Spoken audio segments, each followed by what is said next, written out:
May isang matandang lola na nag-alaga ng ulap bilang alagang hayop. Tuwing masaya ang ulap kapag hinahaplos siya, naglalabas ito ng mga candy ng bahaghari. Araw-araw, nakakakain si lola ng halos 1 toneladang candy ng bahaghari. Isang araw, may mga taong nagdaan at nakita ang kakaibang tanawin. Hindi nila napigilan ang sarili at nilapitan nila ang ulap para haplosin din. Pero dahil doon, nagalit ang ulap. Bigla itong naging maitim na ulap at isang kidlat ang biglang tumama sa isang binatilyo.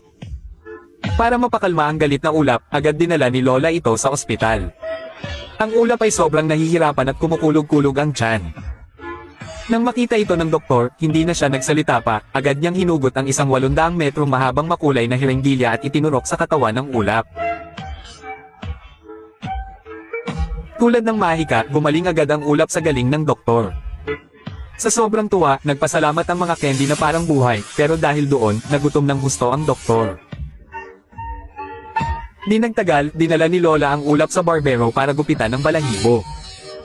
Pero pagkaputol pa lang ng kaunting hibla, bumagsak agad ang sandamakmak na candy ng bahaghari. Nakita ito ng isang batang babae, at agad siyang sumunggab ng isang dakot at isinubo. Sa sobrang tamis at sarap, nagkaroon siya ng isang napakagandang ideya. Pag-uwi ni lola, payat na ang ulap, at nalungkot siya ng husto. Samantalang sa loob ng bahay, masayang-masaya pa rin ang batang babae sa pagsalo ng mga candy.